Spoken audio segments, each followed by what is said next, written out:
Hey y'all. In a bit of a loopy state today, Kelsey.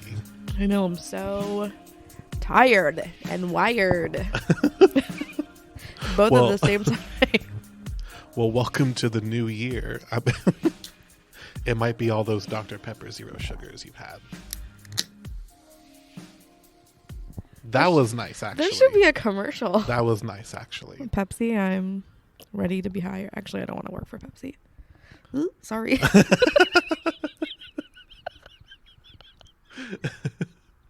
that out. All right. Oh, man. So, new year, new Kelsey? Not so much. New year, same me, baby. Forever. Yeah, I'm going into 2022 with the mindset of better luck next year. You know? Better luck 2023? Yeah. Yeah. If you start with the bar buried beneath the surface of the earth, you can truly only go up from there. You don't seem like a resolutions. Heck no. No. I don't stick with anything. Yeah. You guys are lucky I still work here. Well, sometimes you stick with things. It's just, you stick with broad things. Right. Like crocheting. Sure. My blanket, you're supposed to make a smaller goal, not so much. Okay, let's get into it, all right? I crochet on the side, love to make things for my friends, particularly my best friends. You are at the top of my list. We all know it. We all love it.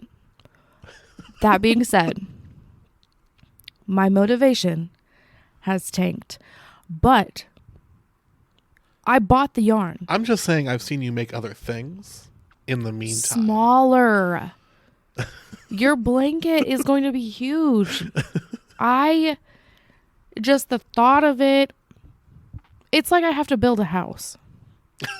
And I know that's a silly comparison, but that's how it feels in my mind. So I bought the yarn. Okay. I bought so much yarn I had to carry it home in a trash bag. Did we have a conversation where you were restarting the blanket? I was picking out a new pattern, which I also gave up on. Now that I'm thinking about it.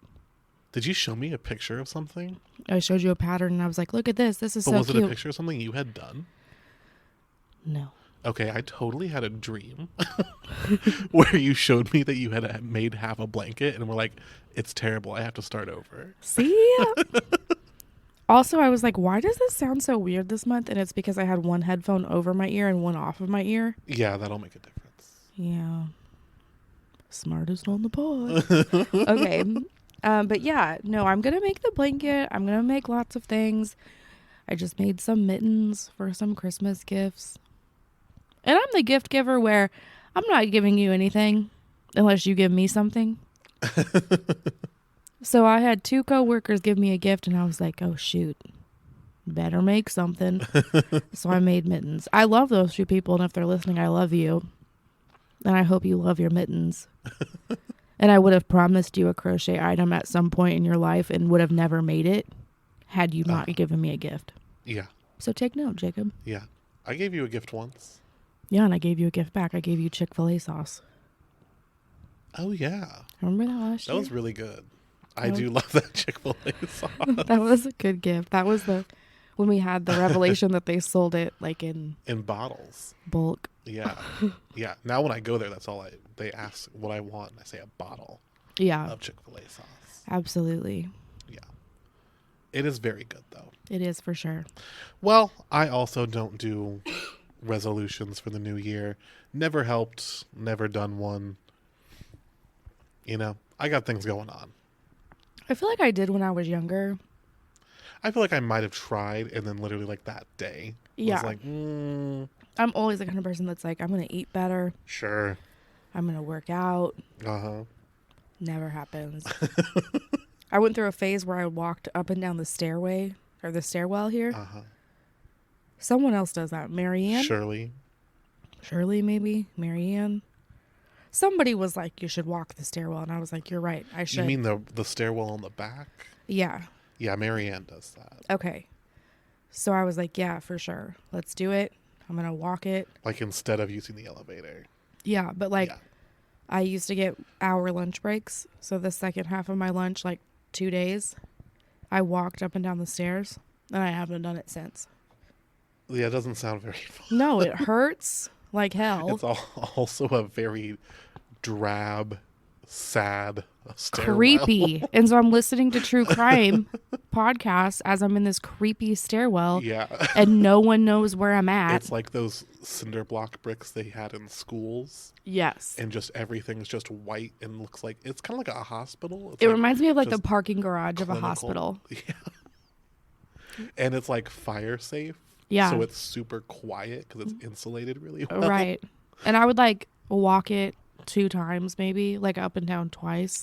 And then I go to the bathroom expecting to Which have... for the folks at home is one flight of stairs. Yeah, for sure. It's one floor. And I would go into the bathroom and I'd be like, oh, man, I'm going to have 1 chin. Finally. And I'd go in and I'd have 7 still. And I'd be like, what the heck? What a waste of time. I could have been through the McDonald's drive-thru 7 times. Dang it. Well, the library has some new resolutions for the new year. What are they, Jacob? Well, we've got one. We will be reopening on Sundays. That's a resolution. Yeah. New year, new us. New year, new library. That's just, I believe, East Hills and downtown. Correct. Carnegie and Washington Park were not open on Sunday before, but we will be open from 11 to 3 starting in January. And that's the only big change we've got coming at the library recently. Yeah. COVID is still ablaze throughout the town. Still a raging, man. Raging hard. I don't know if Omicron has anything to do with it. I was about to break out into song, but I won't. I think so. I saw a report from KQ2 that they found it in the water waste. That's how they determine like if a new variant has hit the area. Huh. I've been hearing a lot about the Omicron, but from my understanding, it's still the Delta that's really wrecking the country right now. Yeah, and apparently like the Omicron has some weird side effects. Yeah, I heard that it's a milder sickness in general, which is good. But some weird stuff, man. Yeah. Back pain, I always have it. From carrying this library on my back. I'm just joking. But I literally always have back pain. So anytime I sneeze, I'm like, okay, here we go. I've got it. Throw your back out with the sneeze. I've got COVID. Every time. I'm like Googling. The tech team probably looks at my search history and they're like, what is wrong with this lady? She is crazy. I'm like, crochet patterns. Pine cone bird feeders. Is this a COVID symptom? Every 3 search. So yeah, not too much changing at the library. But I mean, we've been open. We've been, there's no time limits. The computers are back to normal. And we actually got new computers. We did. Here at East Hill. So we are fully updated with our technology now. Thanks to Jacob. Yeah, it was a, had to ask a question kind of thing. Who would have known? Not us. We had gotten our computers updated a while back and we couldn't finish it at the time because it was from grant money. And then I was like, you know what? Maybe we should just ask again. And then we got the money again. It's funny how that works. Yep, just got to ask. With a little bit of research and a tiny bit of effort. But we will be chugging along here at the library. Hopefully we've got programming and things going on and still nothing in person in the library, but things might be very slowly changing for that. We're Stay hoping tuned so. to the end of the episode Stay healthy, guys, so we can hang out. when we talk about programs at the end. But there's not much happening at our library except for we'll be opening on Sunday. But there is a little bit of library news. We really need sound effects We'll figure it out. that aren't from me. The homegrown sound effects are good. I do my best. So I don't know if we talked about this on the pod ever, because I feel like this happened right before we started.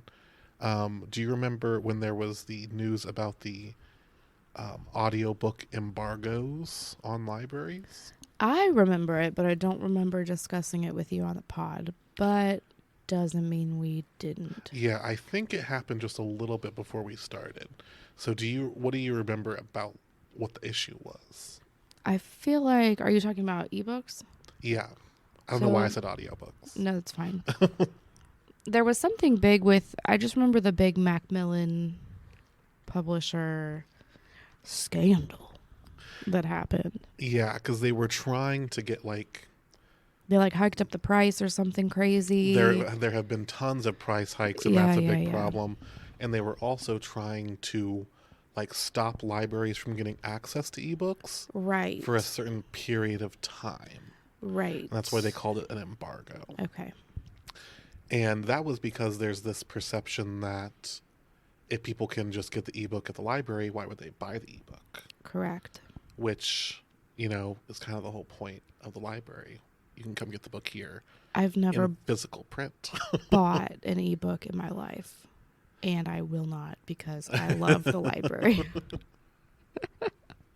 So there's a little bit of this. So the point is that this has been kind of an issue that's been brewing ever since ebooks kind of became popular. And then over the course of the pandemic, their popularity just skyrocketed. Right. There's been more people transitioning to ebook use now than ever. And so state and federal laws are starting to take notice of that. So we've got yay, government. A report out of Maryland, and this is from the Library Journal. Matt Ennis wrote this article. It's called the AAP, which is the American Association of American Publishers, sues Maryland over the law requiring publishers to license ebooks to libraries under reasonable terms. Mm-hmm. Sounds super fun, right? I just love the government so much. Well, this is a time that they did something nice. So I'm shocked. just going to read from the article here a little bit. Okay. The Maryland Senate and House of Delegates both passed unanimously in April a law which requires publishers to offer electronic literacy products licenses to Maryland libraries on quote-unquote reasonable terms. It prohibits publishers from instituting embargo periods during which ebook and electronic audiobook licenses are available for sale to the public, but not to libraries. So they're just going right to the heart of that issue there, where publishers were offering ebooks to be sold to the public, but they couldn't be sold to libraries. Okay. Which is kind of a funky thing if you think about it, because you could always... Right. The way that we purchase books is through, certain vendors, but once a book is out there, someone could go buy it and donate it to the library immediately, like a physical book. Mm-hmm. And we would have it just then. There's really no way to prevent a library from getting a physical book in that way. But they have been able to prevent us from getting the electronic books. Mm-hmm. So Maryland passed this law. And then on March 24th, the Association of American Publishers, AAP, submitted written testimony opposing the bill, stating that federal copyright law prohibits this type of regulation of copyrights by state governments. Moreover, SB 432 raises significant Commerce Clause and Due Process Clause concerns and would likely be found to violate the U.S. Constitution. I'm sorry. Which is them throwing everything they can. Right. Those are like the Commerce Clause and the Due Process Clause. Those are like very foundational laws in this country. Sure. And you guys can't see me rolling my eyes. That, So the publishers are already fighting that. Naturally. Yep. Led by who? Macmillan? Losers. The AAP. That's the thing. It's the whole association of American publishers. So it's all of them. It's the industry is opposing this. So we've got another quote here from someone Blackwell. He is Michael Blackwell, the director of St. Mary's County Public Library in Maryland, says, "I'm not an attorney, and my opinion is no doubt uninformed, but I have a hard time understanding AAP's point. It seems like they want to pick and choose between licensing and copyright, using only what suits them at the moment, insisting on general principle that libraries can't use works except under license, but then also saying that it violates their copyright if we want licenses." So they're trying to do some complicated legal things there. Right. Conflating copyright and licenses. Just let people read the freaking books. Yeah. I mean, Yeah. So there's a whole bunch more in this article talking about the laws and the Constitution and the copyright and people's rights to sell things to whoever and all that kind of stuff. So, but we will see what happens. The law has been passed. Okay. It is now just awaiting for if someone wants to bring a suit against it. Spoiler alert. They will. They always do. And then we will get to see how much these rights and copyrights and access and all those things matter. Okay.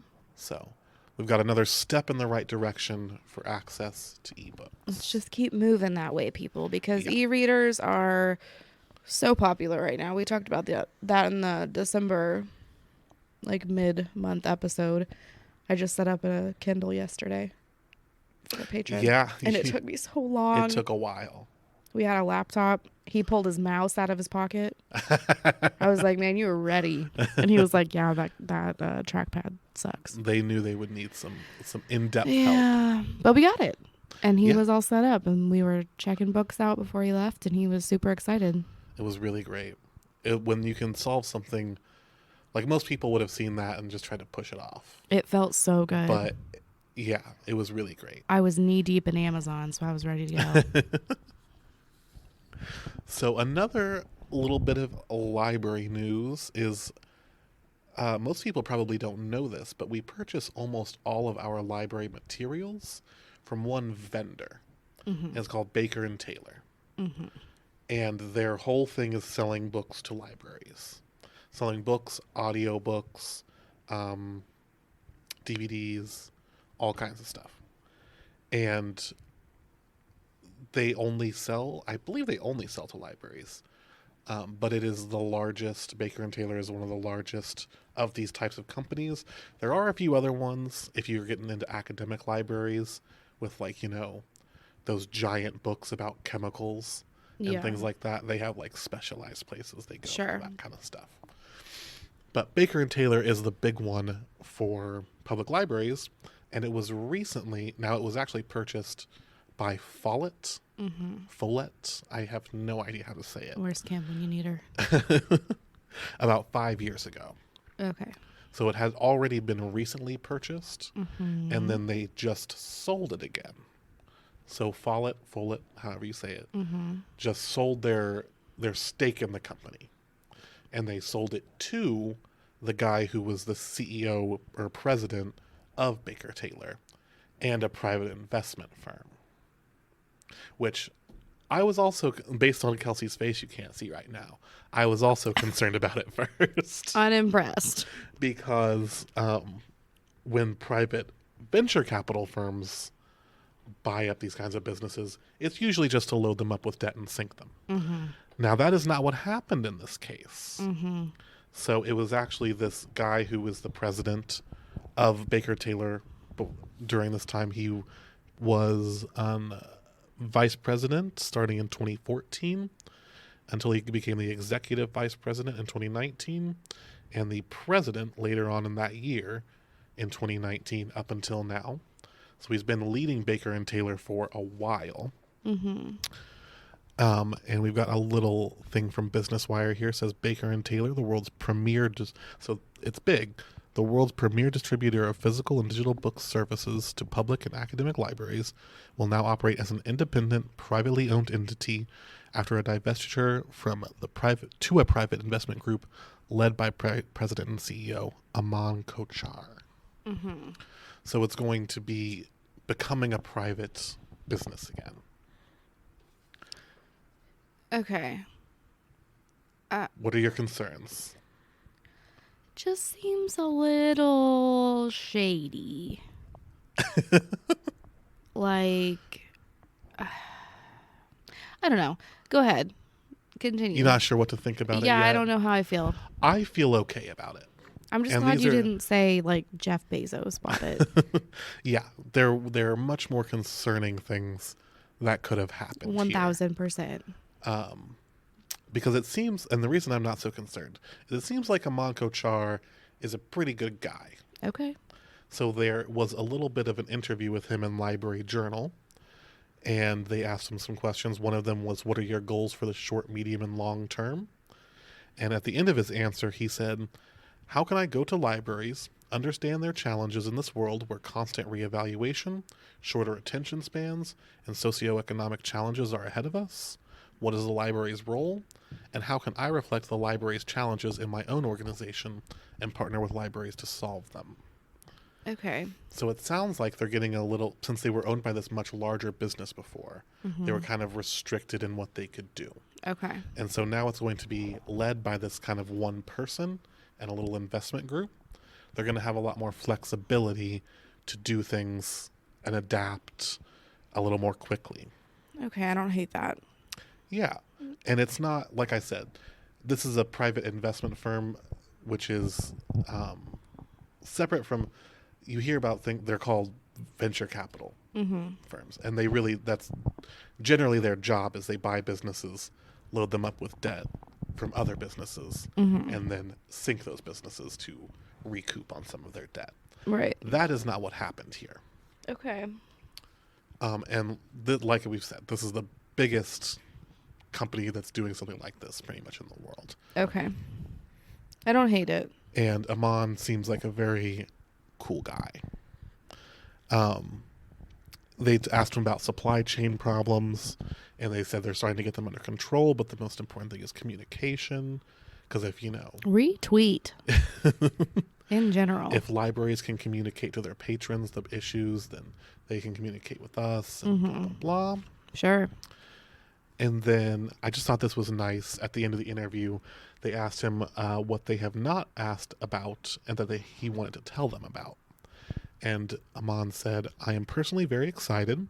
As a member of a religious and social and ethnic minority in this country, I take pride not in my success, but to showcase that America is still, and hopefully will remain, the land of equal and tremendous opportunities, where an immigrant with an accent, practicing a religion that is visually different, can be at this place. It fills my heart. I'm personally passionate about diversity, equity, and inclusion, as well as social justice, having been bullied and been the victim of prejudice many times over. One of the things I'm also very passionate about is internship and apprenticeship programs. I truly believe that the way to make sure our country is propelled is through human capital, and all great artists start by imitating the masters. I want to be the company that pushes the boundaries of internships and apprenticeships, whether it be high school internships, college internships, apprenticeships, or internships for retired people. Okay. So I'm sounds glad like I he's didn't doing some interesting stuff. Yeah, I'm glad I didn't go off and start talking about how I hate that because that last statement was really cool. Yeah. I like that. So it's not it's news still to be seen, but I think it's going to be good news for the company overall, which is good for the library. It definitely sounds like he's a good guy too. Yeah. We love to see it. But that is about all that's new in library world. Okay. So what's new in Kelsey's world? Well, I think there was a fiasco. We've talked about, you got Dale, the first cat, beginning of the pandemic. Yep. And then little Petey showed up and kind of threw a wrench in your life, and really threw a wrench in Dale's life. Yeah, Dale is not thrilled. He loves him. Uh-huh. But he was a little overwhelmed when he first came about, obviously. Uh-huh. Dale has been very clingy to me lately. He is like all about me. He just, the minute I get home, he's like sitting on my lap and laying on me and wants me to hold him. And it's like a baby. That's kind of what my cat's like. Super annoying, but super cute. Yep. He's adorable. But yesterday he almost gave me a concussion. A little bit of revenge. So we are renting a place and it has like this shelf that goes like behind the toilet, right? Where you can put like toilet paper or whatever. And my husband loves to put stuff on top of the shelf. And I kept telling him that shelf is like super rickety, dude. It's gonna... Oh, it's a wobbler. It's a wobbler. And I was like, something's gonna fall off and break. And something fell off. And all that broke was my skull. Because I got up. I have to be at the library at like 8 a.m. every morning. So it's like 6:45, 7 o'clock yesterday. And I go minding my own business. And my cat, Dale, jumps up on the shelf. And my husband is really into novelty soap. It's not novelty soap. It is. It's just soap. No, it's like these weird brands nobody's heard of. It's not like a Dove bar of soap. But he's using it as soap. Sure. I don't know what he does with it.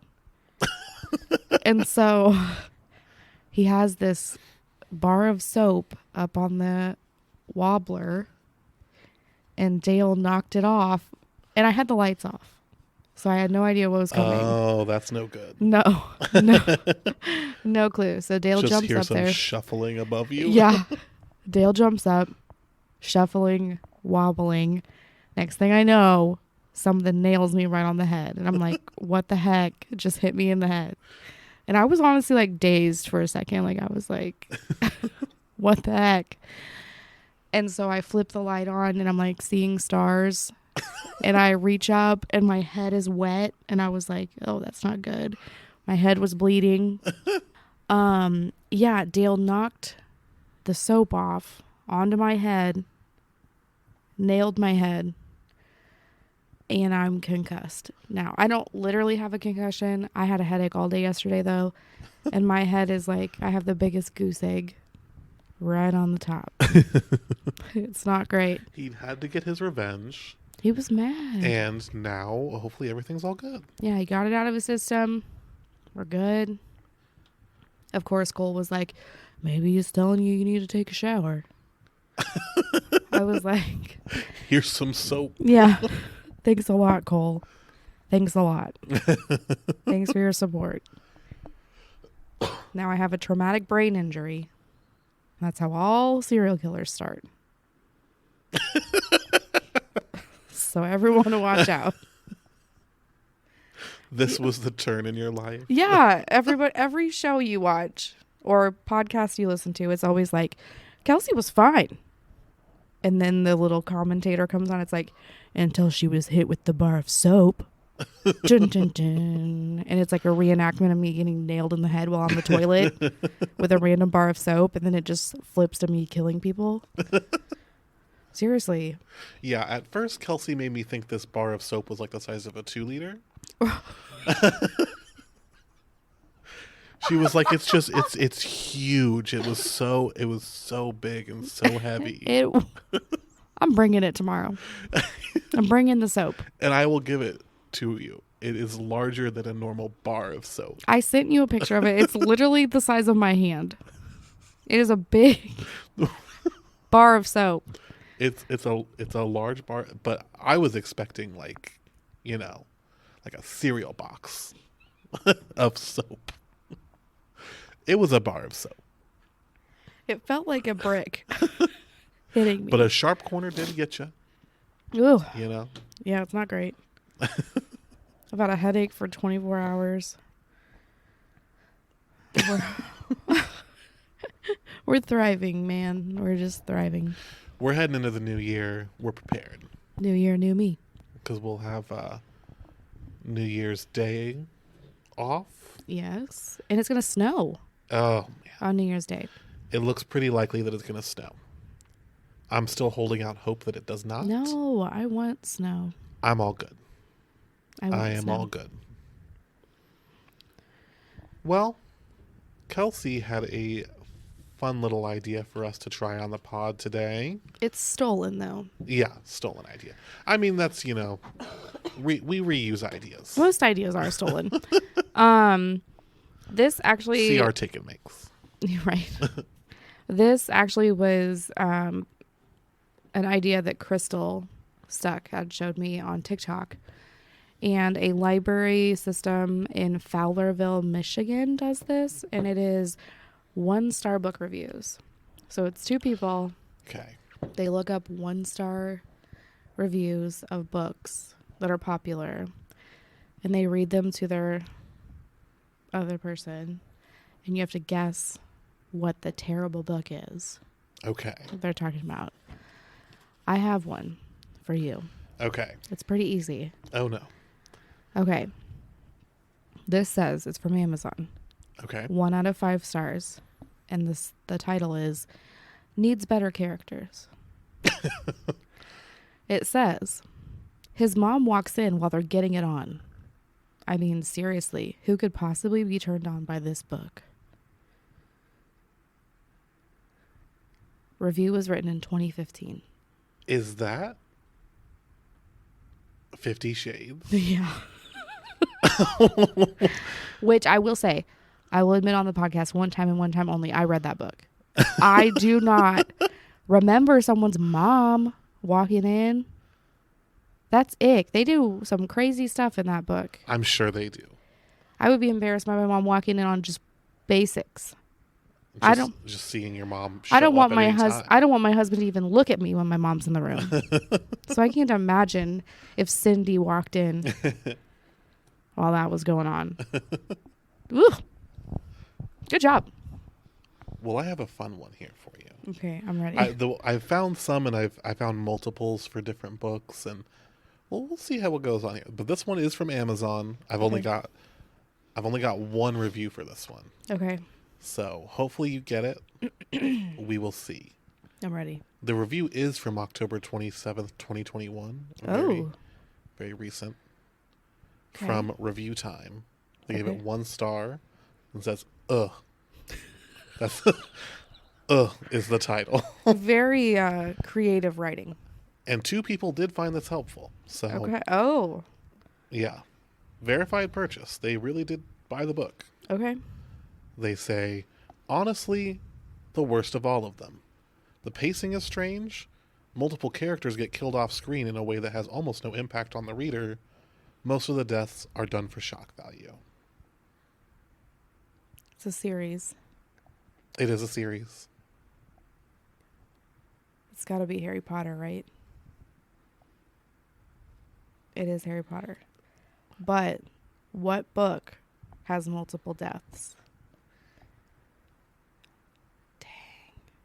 It's got to be Deathly Hallows, right? It is the Deathly Hallows.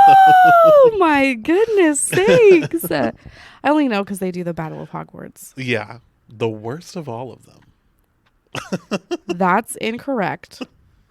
But I digress. I also like how they say multiple characters get killed off screen. Yeah, you didn't read the book. I don't even know how to say it for a book. Like, they were killed off page. That's a liar, pants on fire. You watched the movie and then you wanted to sound smart and you reviewed the book. It's all right. It's all right. We've all done it. I mean, they at least purchased the book. I'm just not watching the movies right now, actually. I actually don't know what a verified purchase means, but I assumed it means they actually bought the book. I can't believe you have never seen the movies. I just finished the second one last night while I was in bed. Yeah. I was laying in bed nursing my head injury. The first 2 are a little more like for children. Yeah, I'm ready. Yeah. Then they start to, you get to the YA is the 3rd one. Your girl is ready. Yeah. Okay, I've got one for you. 1 out of 5 stars. And the title subject is just trash. It is a verified purchase. And it was reviewed on August 23rd, close to your birthday, 2019. All right. I would give it a half star if I could. Which, hilarious. I went to Italy and saw the actual fresco of the Last Supper and was inspired, unlike this jumble of words passing itself off as a book.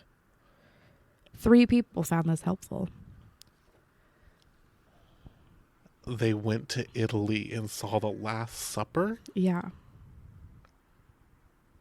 And they were inspired there. But not when they read this gosh darn book.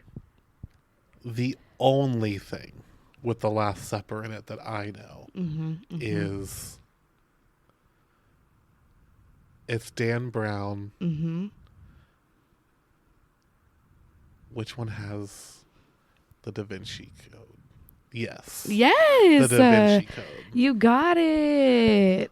That is such a strange choice of things to pull. 3 people found it helpful. That's the worst part. I'm not 100% sure that you have read this book, but I sure hope so. All right. So we've got a 1-star review. This one's just a throwaway.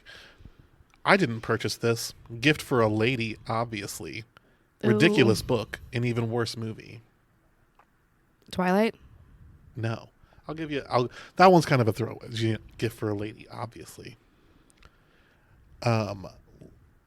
Janky says, Total Deception. 1 star. I bought this book thinking that the book was going to be as good as the movie, but it's not. It was so bad I want my money back. The book starts when blank wants to meet blank. That's not what the movie... It's almost over in the movie. The book doesn't really tell the story of blank and blank together. They remember of bits and things, and that's about it. The book is also kind of boring. I had a hard time reading it because blank says something and they walk for a long time and then she answers, or they gaze at the sun or trees for a long time. And then they are comfortable to talk in silence. It's a boring novel. Oh my Lord. What a poorly written review. If you wrote that and you're listening right now, I'm sorry, but yowza. What genre is the book? Romance. Okay. Written recently? In our lifetimes. Oh. Male or female author? Male. Ew. I believe. Gotta be. I'm stumped, I think. I'm sure you've seen the movie. Mm-hmm. Wait. Is it The Notebook? It's The Notebook. I've actually watched the movie and read the book. Well, some people did. There was a lot of people, let me tell you, that thought the movie was a lot better than the book. I don't know if I agree with that. I'm very anti-Nicholas Sparks right now. He's not a good person. I forget. Yeah. I actually sent Chelsea downtown an email and was like, remove him from my VIP list right now. I will no longer support Nicholas Sparks. And I used to love his stuff, but yeah, not a good person. Well, these people thought he was a terrible author. There was an even worse one, but didn't need it. That's hilarious. All right, this is my last one. This is more about an author. Okay. So much as the book. Okay. She is the Papa John of writers, except the pizza sucks.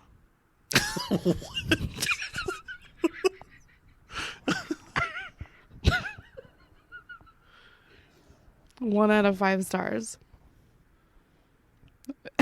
She is the Papa John of writers. Except the pizza sucks. I've never had a Papa John's pizza. What? Yeah. I don't know what to say. I order it all the time. I know. So I've got it's a woman and she's bad.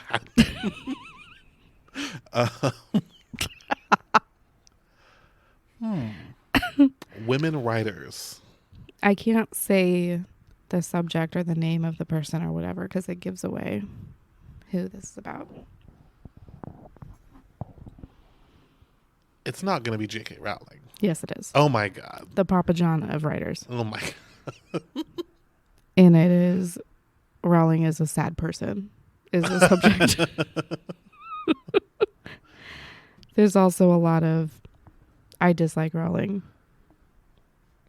And she needs to be separated from the material from these books. Well, which, agreed. She did that to herself. And she continues to do that to herself. But it's funny because that is a review of The Deathly Hallows, which is what you also chose, which is hilarious because when we came down here, you were like, you should go show Sarah your books. And I was like, we didn't choose the same ones. There's no way. There's no way. Yeah. Shut up, Jacob. What do you know? I had a feeling when I chose that one. What the heck? Gosh. I've got some more for you because these are some really good ones out there. This is pretty funny. So we've got 1 star. Warning, not good. Your 1-star review didn't tip me off. Thank you. I feel this was a story written by a hormonal middle school girl. Okay. No meaningful conversations, no character development, and very little substance to the story at all. I'm an avid reader and not a general hater, but man oh man, I felt the need to forewarn others. First of all, ew. Let's not compare anything to a hormonal teenager. Please, for the love of God, stop doing that. I don't even know. Okay, we've got Marta the Bookslayer, 1 star. Bland girl plus bland guy plus bland family plus bland storyline. One thing it's got going for it is helping me fall asleep on the plane. Is it adult or? I believe this is an adult story.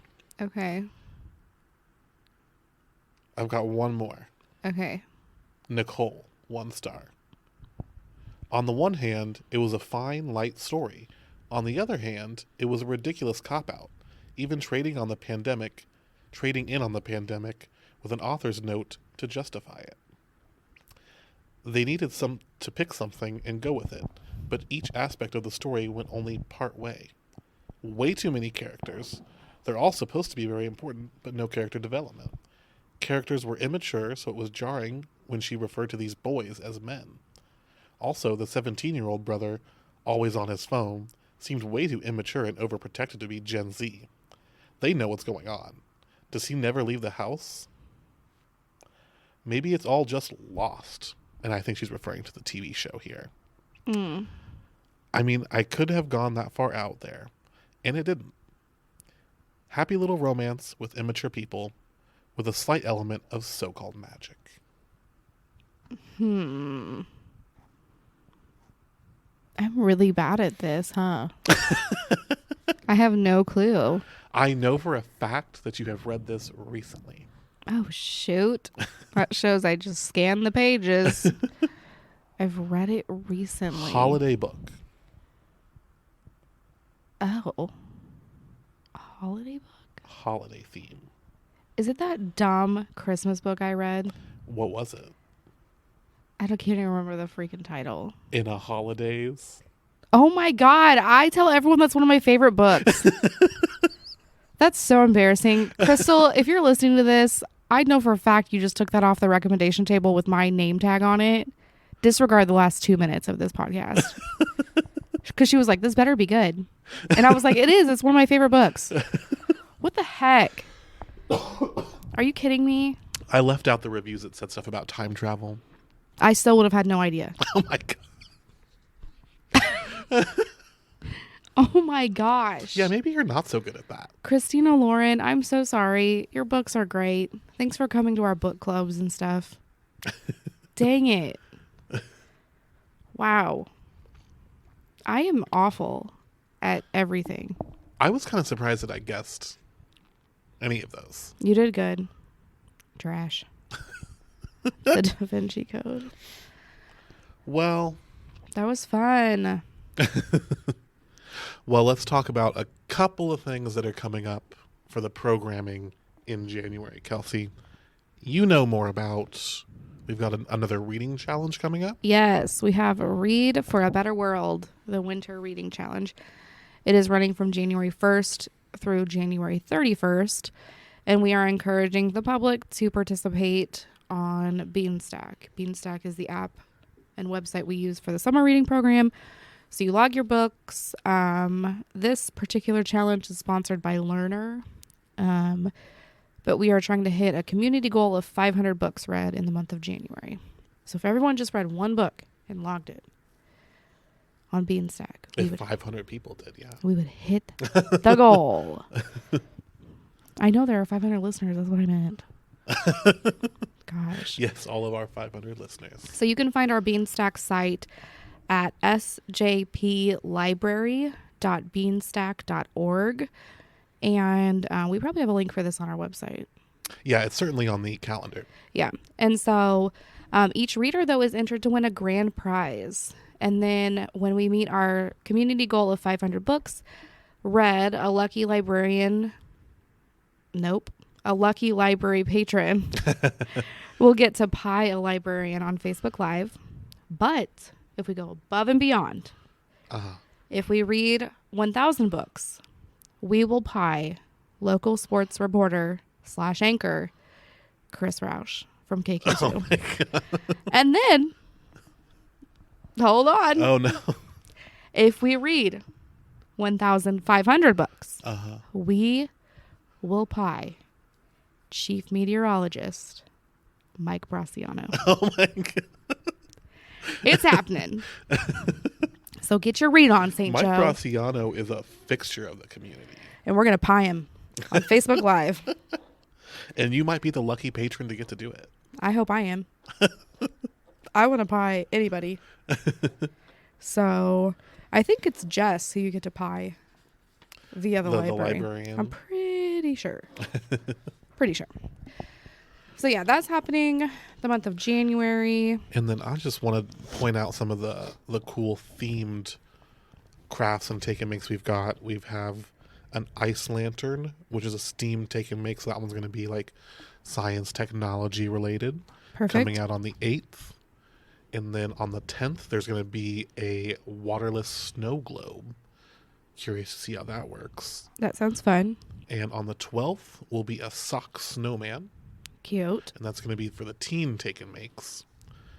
And on the 24th, we have an adult craft, which is going to be the hot cocoa bombs, which I believe are like you put in a chocolate shell that you put into your hot water, and then Yep. they explode into hot chocolate. Yeah. And another teen take and make is going to be a pine cone bird feeder. That's mine. Which I've seen the pine cones. They look pretty amazing. Fresh from Sarah's yard. But something else fun we're doing is an in-person story time. We haven't had one in 2 years. 2 years. Oh my gosh. But this is taking place over at East Hills Mall. We just have more room there so we can spread out and be safe. This is happening on Tuesday, January 18th at the East Hills Mall. It'll be right there in the food court area by the carousel. So it is happening at 11 a.m. and this is intended for children ages 0 to 6 and their caregivers. And that'll be with Miss Jess. Yeah, that's going to be really, really interesting. That's a big space, so. It is. You can space out. It does say masks and social distancing are encouraged. Nice. So keep that in mind. All right. Well, there's not, as we go into the winter, not a lot happening. like we're going to get our first snow on the first day of the year. I can't wait. It's going to be freezing cold. So come visit us if you want to warm up. Yeah, rush in here and stock up on your books so you can get snowed in. Oh, please. Please don't. All right. Well, it's been real. And we will hopefully see you Midway through the month. Stay healthy, everyone. We'll see what kind of wacky things we have come up with for that.